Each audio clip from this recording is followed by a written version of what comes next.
Once more, the Japanese treated the approaching naval clash as the pivotal fight. Yet 2 years had passed since their carriers and battleships had left port and the protective screen of coastal defenses to threaten the United States Navy. Many of the famous carriers and the veteran air crews that had struck at Pearl Harbor and in early encounters now lay at the bottom of the sea, and their replacements were newly built warships with crews and pilots who lacked experience. Worse, America's submarine campaign was steadily strangling Japan's navy and economy by cutting off oil supplies. But none of that seemed to sway Admiral Sumu Toyota, Commander-in-Chief of the combined fleet. By June 1944, Japan's prospects were bleak to senior officers. British forces had lifted the sieges at Imphal and Kohima. The China front remained a grinding morass, and now the Americans were preparing a massive thrust toward the Mariana Islands, a concentration of force that included 15 aircraft carriers, 7 modern battleships, and 3 marine divisions. Japanese naval doctrine dating to the 1930s had identified the Marianas as the likely site for a deciding clash between the Emperor's fleet and the U.S. Navy. But plans that envisioned battleships slugging it out in a classic gunnery duel had been overtaken by the rise of carriers and submarines. So, a fresh approach was required. Toyota committed his best units, assembling them into the first mobile fleet under the 57-year-old Vice Admiral Gaburo Ozawa. To address their oil shortages, the Japanese massed ships at an anchorage near the Borneo oil fields. But that staging area was under close surveillance by American submarines, which detected the concentration and warned the U.S. Pacific Fleet. That intelligence did not stop Vice Admiral Raymond A. Spruance, commanding the U.S. Fifth Fleet, from moving against the first Mariana target, Saipan, subjecting it to heavy air and naval bombardment before the Marines went ashore on June 15th.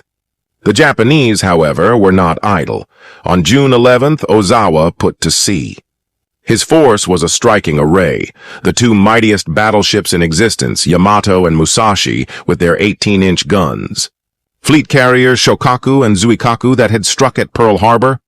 Light carriers Hiyo and Junyo converted from passenger liners. Light carriers Chitos and Chiyoda converted from seaplane tenders.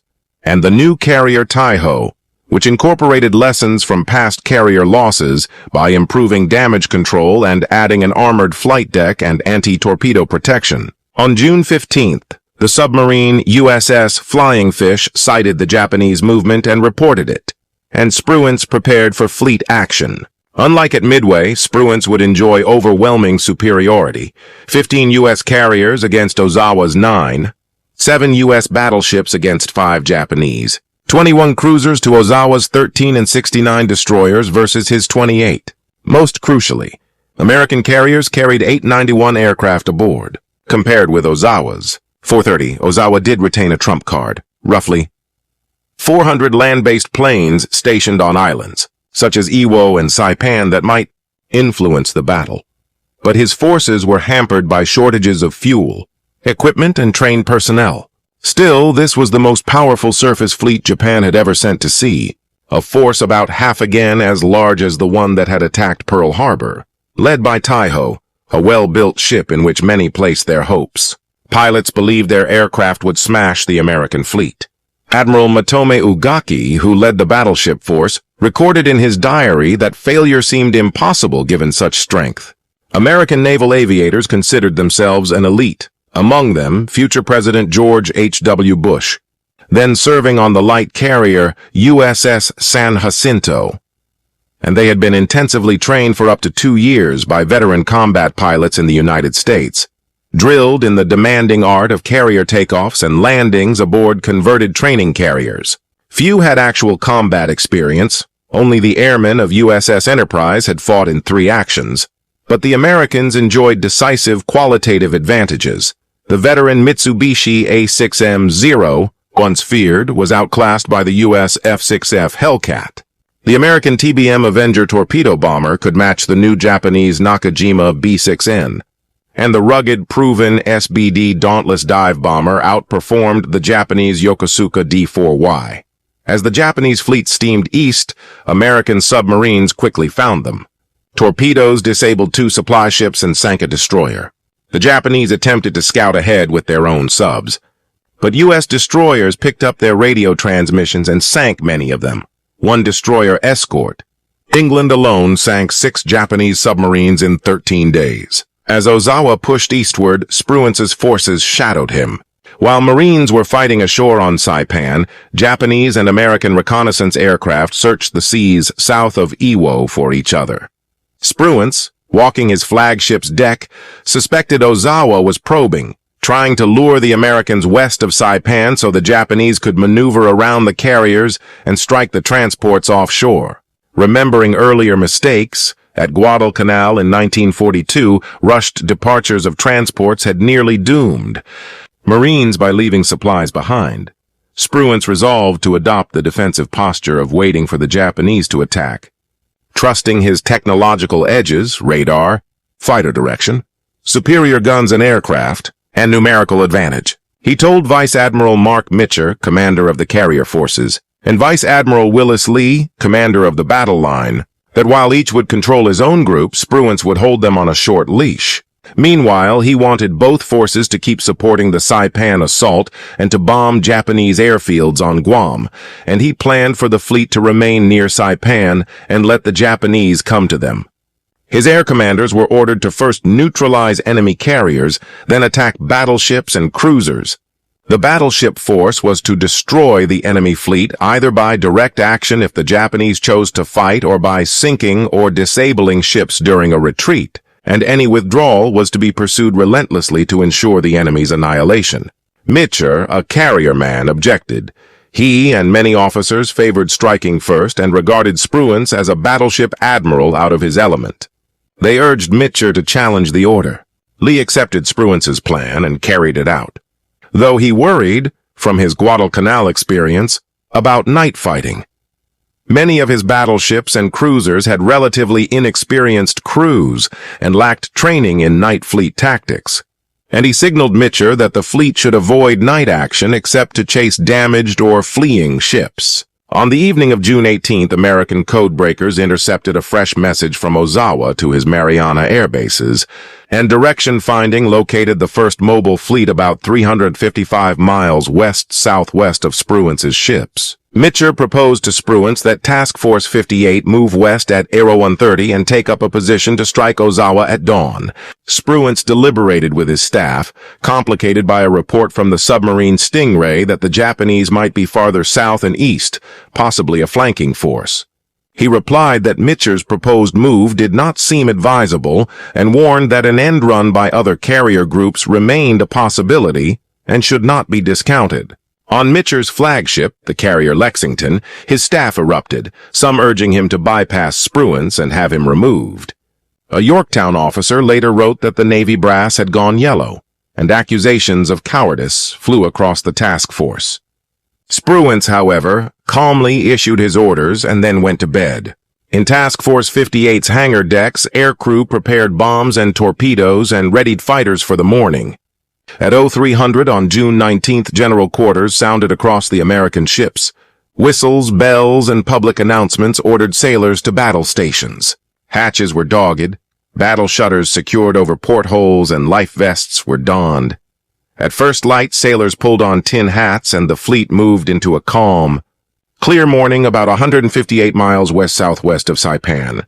Task Force 58 was deployed in 3 carrier groups with screens. The battle line placed to shield the carrier's flight decks from surface attack with 16-inch guns, and to help repel air attacks with 40mm and 20mm batteries. Ozawa relied on his long-range reconnaissance aircraft to find the Americans, and on the 18th, his search planes did pick up the U.S. formation. As he prepared to strike, he pushed light carriers such as Chitose, Chiyoda and Zuiho forward with Yamato, and Musashi in the vanguard while holding the heavier carriers in the main body, a tactic developed since Pearl Harbor that used a decoy forward, forced to draw American air power so a main group could strike. By 0415 on the 19th, Ozawa had hundreds of planes ready to launch, and the situation was the reverse of Midway. This time the U.S. fleet massively outnumbered the Japanese, but had not yet located them. Spruance's Fifth Fleet steamed east into the wind to permit periodic launch and recovery, zigzagging to remain over Saipan. At 10:23, he told Mitcher that if no enemy ships appeared, they could hit airfields on Rota and Guam, since Ozawa might send planes there to refuel and rearm. Mitcher sent fighters out on sweeps and combat air patrols over Guam and intercepted land-based aircraft racing off the strip.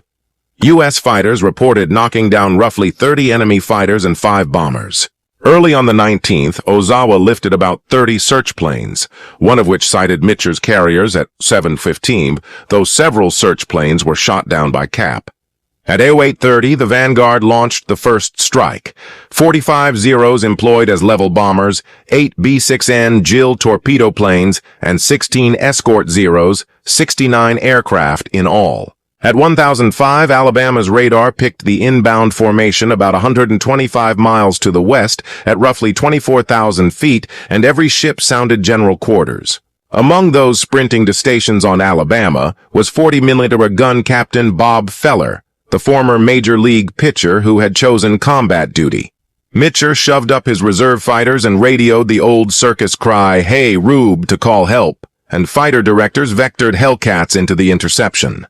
When the Japanese reached about 72 miles, they orbited as planned, giving American pilots time to form up.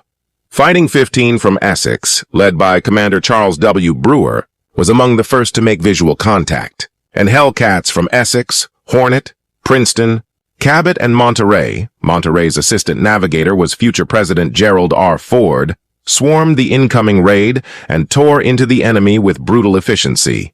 On Lexington, a Chicago-born ace scrambled into an older Hellcat, whose engine promptly sprayed oil across his canopy, and radios were clogged with urgent traffic. But even with reduced visibility, pilots pressed the fight. Mitcher simultaneously launched torpedo planes and dive bombers to keep the attackers off the fleet. Of the 69 planes launched in that Vanguard strike, only a fraction reached the American capital ships. 6 were lost at sea on the long transit. Some got lost and landed at Guam, and most were shot down in the dogfights. The U.S. battleships formed a circular defense with Indiana serving as a reference point, while Vice Admiral Willis Lee directed the action from his flagship Washington. The surviving bombers converged on the battleship South Dakota, a ship with a mixed wartime record, and among her junior officers was Sergeant Shriver, who would later marry Eunice Kennedy and become the first director of the Peace Corps in 1961. Japanese planes dove on South Dakota and the escorts. A seaman aboard the light cruiser Monahan recorded in his diary how aircraft tumbled into the sea, shells burst in the air, and bombs splashed perilously close. American anti-aircraft, Bob Feller's quad 40mm among them, cut into the attackers for hours. Feller later recalled his crew of some 25 feeding ammunition and firing steadily for the entire ordeal, watching the sky blacken with smoke and tracer as enemy Bettys and other bombers disintegrated. A gunnery officer on Washington later noted that, unlike the usual massed approach from a single direction, these attacks arrived in small groups and singles from every bearing because American fighters had shredded the formations on the way in. The raids felt endless to the men below as combat information centers. Radar operators and fighter directors tracked bogies, updated gunners and pilots, and plotted contacts with red grease pencil on glass boards while the battle thundered overhead.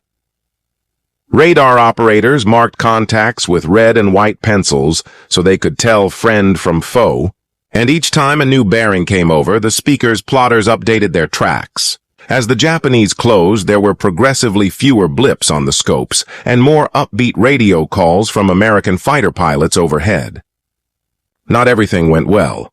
A Japanese bomber struck South Dakota with a 551-pound bomb on her forward superstructure, tearing a large hole, wrecking wiring and pipes, smashing into the captain's and admiral's quarters, and putting a 40mm mount out of action, with 27 men killed and 24 wounded. South Dakota's crew insisted they'd driven the attacker into the sea, while gunners on Alabama claimed the bomber escaped, breeding more friction between sailors on different ships. A pilot who radioed that he'd shot down one plane and signaled another had gone down himself when engine trouble forced him to ditch. He was seen climbing into a raft but was never recovered.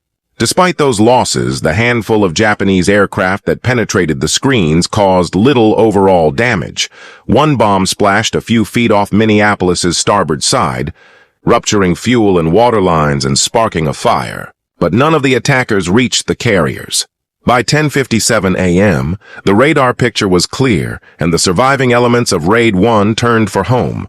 Only 8 fighters, 13 fighter bombers and 6 torpedo planes remained out of the original 69. And at that point, the Americans had suffered 27 dead on South Dakota, plus 4 pilots lost. Ozawa, realizing this could not have been his main blow, ordered his planes to recover, rearm, and refuel.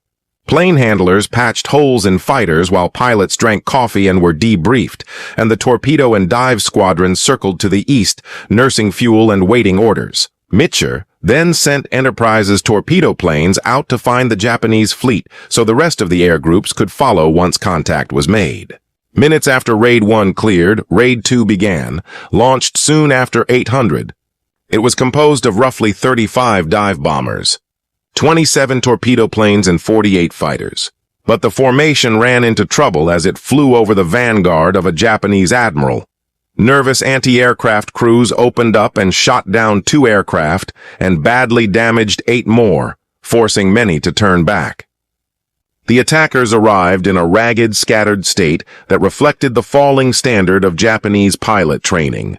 Some aircraft drifted apart and lost touch with their leaders. In one dive bomber, Lieutenant T. Zenji Abe, a veteran of Pearl Harbor and Midway, later said he was mentally and physically exhausted, felt detached from his controls, and watched fellow planes vanish from his formation, assuming they had either turned back or plummeted into the sea. Abe and those who reached the American ships at 10:27 were met by a dozen Hellcats from Essex under Commander David McCampbell, an Alabama-born pilot with a striking presence, and the American fighters struck hard. As Taiho launched, one Japanese airman, Warrant Officer Sakio Katsu, spotted a torpedo wake racing toward his carrier. With extraordinary cool and courage, he dove his plane into the torpedo's path, sacrificing himself in a desperate attempt to save Taiho. His heroism slowed, but did not stop the attack. The salvo that produced that wake came from one of America's most effective weapons, the Gato-class submarine USS Albacore under Commander James Blanchard, which had been sent south on picket duty to intercept the Japanese force. Spotted briefly on the surface by a Japanese scout, Albacore dove and Blanchard sighted a carrier steaming east. Maneuvering to a favorable firing position, he let 6 torpedoes go. One struck near Taiho's aviation fuel tanks and produced a huge explosion that convinced Albacore's crew they'd scored a hit. The carrier's forward elevator jammed and gasoline and oil lines were ruptured, though on the flag bridge, Ozawa still believed the ship could take the blow. Japanese destroyers counterattacked with depth charges. 6 detonations rocked Albacore, breaking light bulbs and throwing men to the decks, and the escorts pressed repeated runs. Blanchard kept his boat deep at maximum safe depth and inched away until by midday he and his crew were clear. Meanwhile, Raid 2 bore down on Mitcher's carriers, vectoring from above and diving from as high as 25,000 feet. American fighters engaged nearly 100 Zeros and Judy torpedo planes some 45 miles out. McCampbell led a blistering side pass that sent one Judy up in flames as his .50 calibers chewed through aircraft that lacked self-sealing tanks. He hammered formation leaders and wingmen until stoppages forced him to pull back, then rejoin the fray. By the end of that action, McCampbell had claimed 5 kills and a probable, becoming an ace in a single sortie and later finishing the war with 34 victories. The Navy's top scorer and a household name for years to come. Essex's VF-15 also shredded the attackers. While suffering return fire, some pilots landed with their planes, riddled by hundreds of holes, but reinforcements from other carrier groups arrived to press the assault further. One pilot whose windshield had been coated with mud had it cleared in the lull, then closed to short range and sent another Judy down in a plume of black smoke. Vu wasted no time, firing short bursts that sent a dive bomber into the sea while its gunner still spat fire. He ripped into another Judy until it went out of control and crashed, scoring 3 kills in 3 minutes, and then pressing on. He chased a 4th. let loose a long burst that ignited it, and watched it plunge in flames. Spotting 3 Judies setting up for dive runs, he crept up behind the rearmost, opened up and shredded it, then swung on the leader. Its bomb cooked off, and the plane detonated in a blinding blast that flung burning fragments past his cockpit. He radioed splash number 6, saw no more enemy in his vicinity, and put back to Lexington for fuel and ammunition. Taxiing home, he looked up at the flag bridge where Mitcher watched. Climbing out with a grin, he flashed 6 fingers. 6 kills achieved with roughly 360 rounds. Mitcher and a small escort greeted him, asked for a photo, and the image later ran in newspapers as a symbol of the victory. Vu finished that mission with 6 more victories to his name, added another the next day, survived the war, and earned a Navy Cross. Lexington's aviators claimed multiple enemy aircraft that sortie, Jills, Judies, Kates, and Zeros, while other squadrons piled up their own scores. One pilot likened the melee to an old-fashioned turkey shoot. Zenji Ab, the hardened veteran, pressed on despite seeing planes explode around him and reached the American formation alone at 13,000 feet. He dove on Wasp, his bomb detonating nearby and wounding 2 men and causing superficial damage, then somehow pulled out and returned, the only Japanese pilot that day to bomb a U.S. carrier and get home. 2 more Judies looped in on Wasp's stern and were mistaken for friendly aircraft until they committed to their runs. One dropped a bomb that exploded close aboard and showered shrapnel across the carrier, killing 1 sailor and wounding several, while gunners on Wasp sent the attacker smoking into the sea. 4 torpedo planes made passes at Enterprise and Princeton but were cut down by flak. One observer wrote that so many enemy aircraft burned or plunged into the sea that counts became impossible as vapor trails crossed the blue sky and black plumes marked falling planes.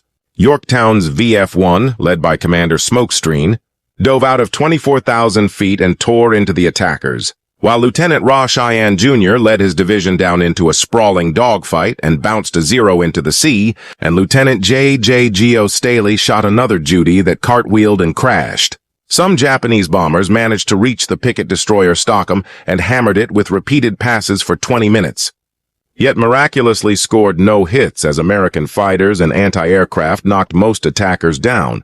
Lieutenant William Lamb of Princeton, with only 1 functioning gun, kept his distance, called for reinforcements, and still shot 3 Jills with that single weapon. Veterans from Enterprise's VF-10 finally had their chance. Pilots charged in on Judies aiming at battleships, set some afire and disrupted torpedo runs, with one pilot's long bursts producing a violent explosion on a Jill. The big ships drew heavy attention, but escaped major harm. South Dakota again saw torpedo attacks repelled by Alabama's gunners. A Judy tried to use the distraction to attack Alabama, but missed. Indiana downed 5 enemy planes and a torpedo exploded harmlessly about 50 yards off her hull. Another Jill struck Indiana's starboard side, glanced off the waterline, and sank with negligible damage. On San Francisco, a gun crewman suffered a small wound, likely from friendly fire, and urged his teams to shoot harder now that the enemy had drawn blood. As surviving Japanese aircraft swung past the battleships toward the carriers, 1 Judy and 3 Jills attacked Enterprise and Princeton. The Judy's shallow dive failed to score and it crashed, while Jills attempting torpedo runs were shot down by shipboard defenses or disabled and plunged into the sea, sometimes with their torpedoes falling harmlessly short. At 12:30 p.m., Bunker Hill's lookouts spotted 2 Judies low out of a cloud. The ship's guns tore into them. One was shredded and broke apart. The other dropped a bomb that struck near an elevator, blew the plane apart, started fires in ready rooms, ruptured tanks and vents, knocked out the port elevator, killed 2 sailors and wounded 27, but damage teams quickly contained the blaze, and the carrier remained afloat. By 12:15 p.m., American radar screens had cleared, and the battered remnants of Ozawa's air arm began to regroup for the return trip. Of roughly 128 planes launched, only a small fraction made it back, about 31 in all, including a mix of Zeros, Judies, and Jills, while oil-slicked seas and burning wreckage marked the ocean all around the U.S. fleet. Ozawa's carriers lingered, awaiting news.